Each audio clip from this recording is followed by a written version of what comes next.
Ingat nggak kalian dulu ada para medis yang diusir dari kos-kosannya? Iya, ada tuh. Mereka tuh pahlawan loh, kok Iya. bisa diusir? Kalau nggak ada mereka siapa yang menang, ya kan? Bu, kalau ada pelaku wisata yang tetap bandel nih Bu, misalnya dia tidak mematuhi peraturan pemerintah, ada sanksi nggak Bu? Yang saya tahu ya itu memang akhirnya mereka ya ditutup lah.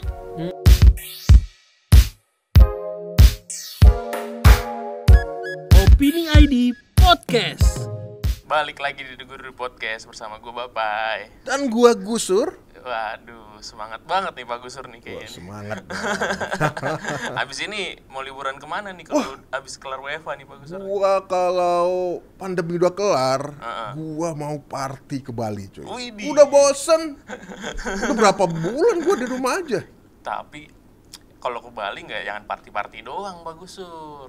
Wisata-wisata yang lain banyak lah. Di Indonesia tuh wisata monoton. Gimana? Indonesia tuh ada 1331 suku Pak Gusur sama 652 bahasa. Coba lu misalnya ke suatu daerah lu harus explore minimal gitu. Kalau gua kan emang doyan pariwisata nih walaupun masih di Kabupaten Bogor doang. Tapi emang gua explore di Kabupaten Bogor di mana wisatanya kayak gitu. Nah, kalau kita itu basis wisata dengan kebudayaan yang bisa didapat tuh apa, Pak ya? Nah, kalau misalnya itu namanya bahasa Inggrisnya nih ya kan. Wis. Itu cultural based tourism Pak Gusur. Wisata budaya Pak Gusur. Kalau bahasa Pamulangnya apa tuh? Lu kan orang Pamulang tuh. Bahasa Pamulangnya ibarat main ke situ gintung dah. Artinya kenali potensi wisata yang ada di sekitar kita ya. Misalnya kebudayaannya apa. Jadi nggak cuma main doang gitu Pak Gusur. Kita di wisata-wisata budaya itu kita juga bisa bantu perekonomiannya Pak Gusur. Oh iya bener ya. Duit kita mengalir ke pelaku-pelaku wisata ya. Betul, tapi bener. daripada kita soto ini ngobrol berdua, kan kita sekarang udah di ruangan yang berbeda Oh nih. iya nih biasa di ruang kotak tempat kita nih biasa kita ya. Betul, kita udah bertamu nih Pak Gusur nih. Kita langsung tanya sama yang ahlinya gitu. Iya. Halo Bu. Halo. Saya Gusur Bu. Gusur. Aku panggilnya Mas aja ya sebagai sopan. Oh iya, Padahal boleh. gue nenek sih panggilnya Nak Gusur. Tapi kayaknya gak enak banget. Iya. Boleh panggil. Jadi kita bisa tanya-tanya nih sama Bisa Bu Dian. tanya-tanya, silakan Boleh. ditanya gitu. Kalau pertanyaan dari saya Bu, pertama nih. Sejauh ini gimana sih Bu dampak COVID-19 nih sama sektor pariwisata gitu Bu, khususnya untuk yang menggantungkan hidup dari ekonomi kreatif. Betul. Ya memang kalau bicara dampak ya dengan pandemi ini kan hampir semua sektor ya. Iya Bu. Dan khususnya pariwisata itu kan DNA-nya, rohnya itu pergerakan, Iya. ya kan? Dan di dalam pariwisata kan ada ekonomi kreatifnya gitu ya, karena aktivitas pariwisata kan ada ekonomi kreatif, makan itu kan kuliner, ekonomi Iya, kreatif benar. ya kan? Belanja souvenir itu juga ekonomi kreatif nih kayak gini-gini nih, apa enggak produk Termasuk ekonomi juga kreatif? itu ya Bu. Iya, ini adalah produk-produk ekonomi kreatif, atraksi budaya kan sesungguhnya. Nah, jadi memang sangat terpukul karena begitu nggak boleh gerak udah deh gitu ya. Nah, tapi tadi aku menarik nih kayak tadi Gusur kan bilang, Mas Gusur bilang, aku mau kok udah pandemi udah selesai gitu kan. Duh, kita tuh nggak tahu kapan pandemi selesai. Iya, betul, Kan? betul. Jadi emang ini pilihan yang sulit. Satu sisi kita harus menekan ya penyebaran COVID-19. Kita semua harus partisipasi. Gimana caranya nih? Nggak boleh nambah gitu kan. Yang sakit segera sembuh, tapi penyebarannya harus tekan. Tapi satu sisi ekonomi juga harus berjalan. Betul. Jadi kalau nunggu nih kayaknya kita susah nih, udah makin berat gitu kondisinya. Nah, jadi menurut saya sih kalau boleh sarannya kita harus menghadapi adaptasi ke kebiasaan baru nih ya. Jadi kita mesti baru. Kita sekarang berjarak ya. Kalau dulu mungkin bisa deket nih. Ya. Sudah gitu. Jadi memang ini dinamika lah, dilema. Satu sisi kita harus menghidupkan perekonomian, tapi satu sisi juga harus menekan. Jadi caranya apa? Ya harus menegakkan protokol-protokol kesehatan gitu ya. Kayak kalau kita keluar rumah ya pakai masker gitu ya. Kemudian kalau ini jaga jarak dan cuci tangan. Itu tuh paling nggak kuncinya gitu ya. Nah, harapannya sih dengan ini udah mulai gerak nih dan tahapan bergeraknya juga masih beragam. Paling nggak tadi situ gintung, which is itu namanya bagus tuh, keren tuh, saya senang. Ya udah deh, staycation namanya. Kita explore yang tempat terdekat Bu ya. Jadi itu sih yang saya pengen bilang. Jadi bener explore Indonesia dengan suku yang sebesar itu ya, 1331, bahasa 652 itu, dan juga secara data sebetulnya produk pariwisata kita tuh apa sih secara umum gitu ya, itu ada 3. Yang pertama adalah budaya atau culture. Ya, nature dan man-made. Gitu. Bu, tadi kan cerita di awal bahwasannya banyak pelaku pariwisata tuh yang terdampak gitu. Benar. Nah, ada nggak Bu dukungan atau skema dari program dari Kemenpar untuk membantu saudara-saudara kita yang bergantung hidup di ekonomi pariwisata dan kreatif? Parekraf ya. Kita ketika kejadiannya itu di awal ya, ada beberapa hal termasuk arahan Pak Presiden kita harus realokasi anggaran. Gitu ya. Jadi ada yang sifatnya regulasi, ada yang sifatnya bantuan. Pertama kita realokasi anggaran itu yang pertama ketika itu kan hotel tutup semua. Iya betul. Ya kan? Dan waktu itu para medis, ingat nggak kalian dulu ada para medis yang diusir dari kos-kosannya? Iya, ada tuh. Mereka tuh pahlawan loh, kok bisa diusir? Kalau nggak ada mereka siapa yang menang ya kan? Kemudian ada yang dikucilkan dari lingkungannya gitu kan? Sehingga Kemenparekraf waktu itu Pak Menteri punya inisiatif nih. Ini kita harus membuat tempat yang dekat dengan rumah sakit, nyaman buat tenaga kesehatan, karena yang tadi kan diusir-usir kos-kosan, coba kebayangkan ketika itu PSBB, transportasinya kan berkurang. Nah sehingga ada dua hal nih kita melakukan. Yang pertama kita beli produk kamar hotel, which is artinya industrinya bisa kerja lagi kan, yang tadinya dirumahin gitu ya, bisa kerja lagi. Kemudian penerima manfaatnya tenaga kesehatan. Jadi tenaga kesehatan itu kita beri tempat di hotel supaya dia nggak usah pulang dan mungkin untuk kurun waktu tertentu nggak usah ketemu keluarga. Nah ini bantuan-bantuan yang kita beli kamar hotel, tapi syaratnya memang hotelnya harus dekat rumah sakit ya, rumah sakit rujukan gitu. Kita juga punya program namanya Balasa, bantuan lauk siap saji. Oh menarik. Gitu. Ini paling itu untuk apa tuh Bu? Membantu paling nggak mereka bisa makan lah ya. Basic needs-nya gitu, kebutuhan dasarnya untuk makanan tuh kita bantu ya.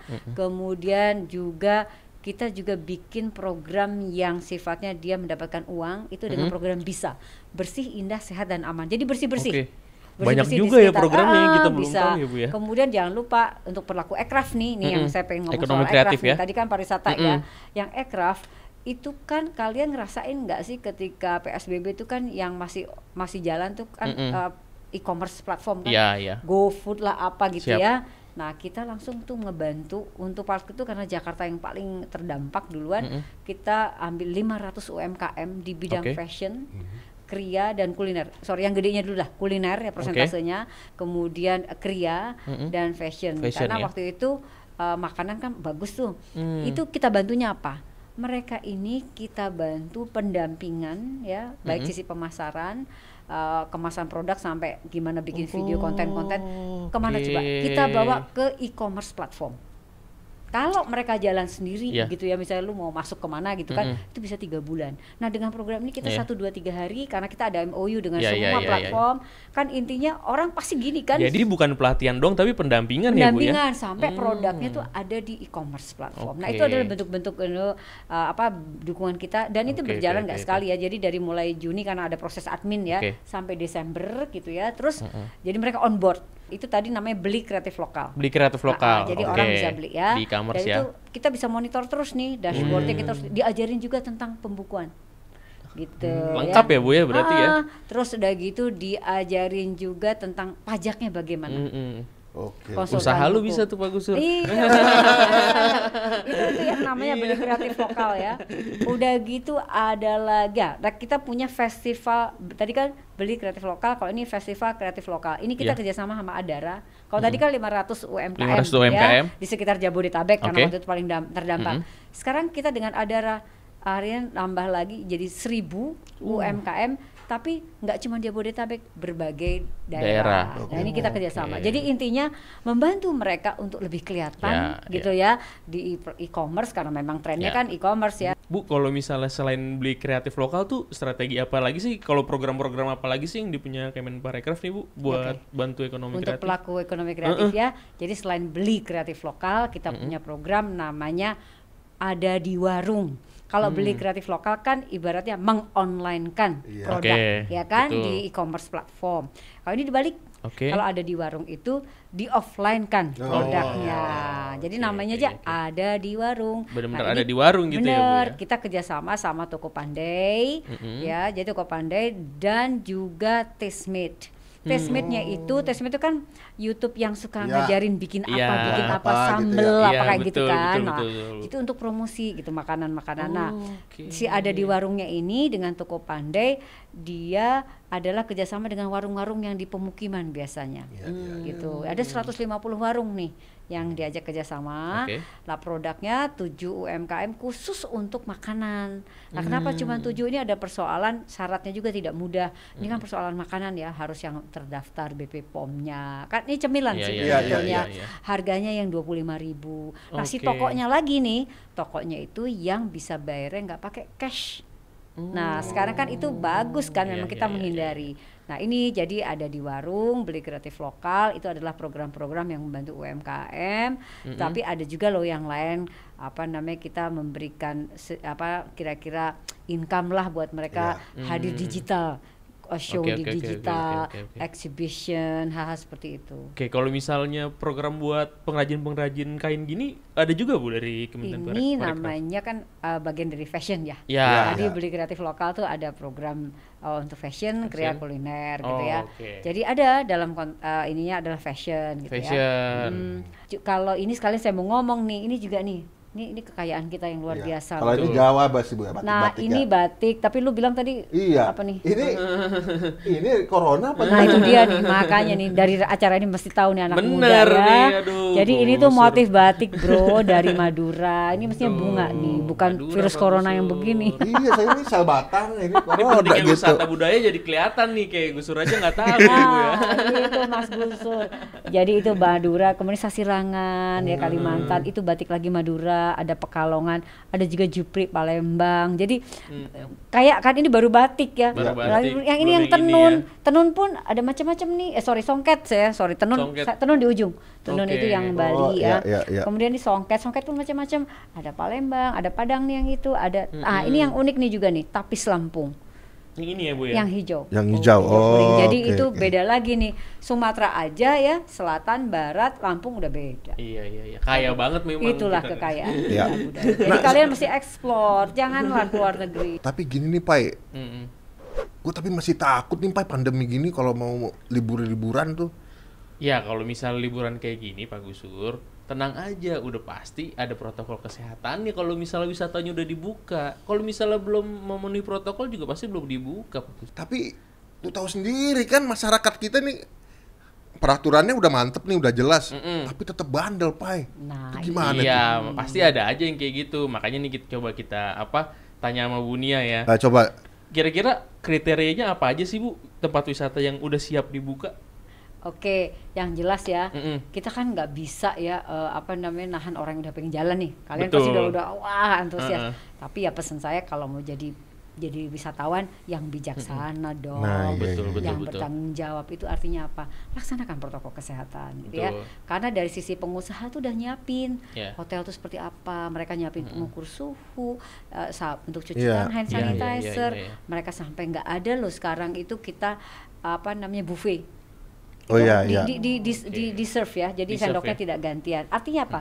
Dari sisi pengusaha tuh udah segitu gitu ya. Ya kitanya juga dong. Ini nggak bisa sendiri, nggak bisa cuma pengusaha, tapi wisatawannya juga. Gitu kan 3M-nya mesti dijaga. Jadi memang kalau nunggu pandemi berakhir kita nggak pernah tahu. Vaksin pun kita belum tahu kapan. Tapi ya jadilah travelers yang bertanggung jawab. Berarti dari semua stakeholder juga harus sama-sama nih, termasuk pelaku wisatanya, konsumennya juga, gitu. Betul.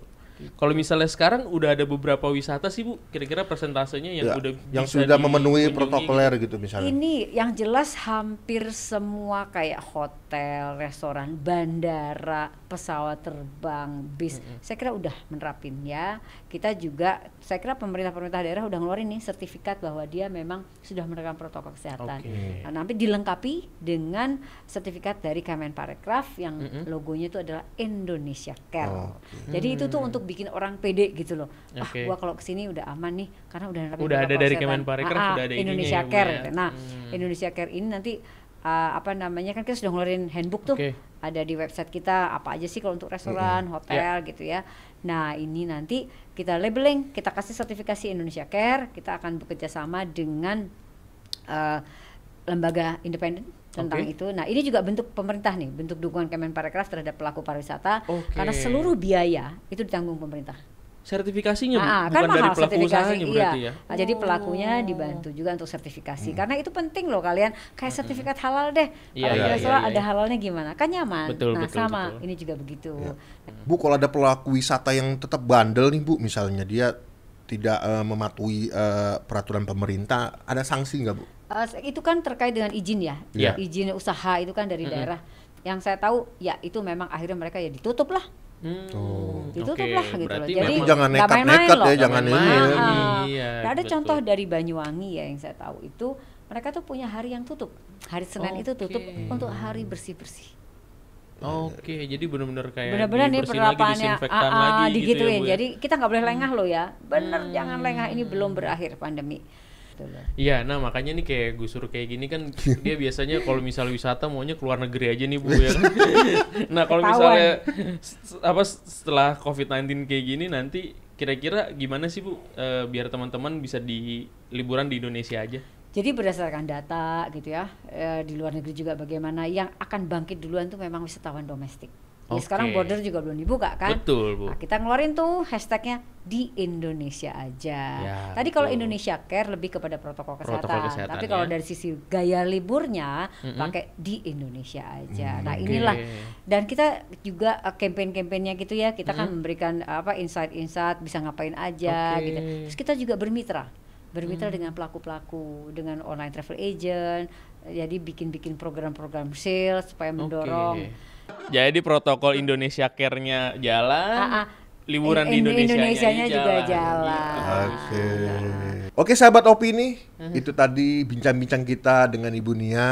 Betul. Jangan lupa untuk membangkitkan ekonomi di daerah wisata pasca pandemi, dan jangan lupa untuk menghargai budaya-budaya kita dengan menjaga kelestariannya. Betul, Pak Gusur. Yes, karena itu kekayaan kita. Betul. Iya. Oke, segini aja podcast kali ini ya. Kita balik lagi di podcast selanjutnya. Dadah. Sampai ketemu.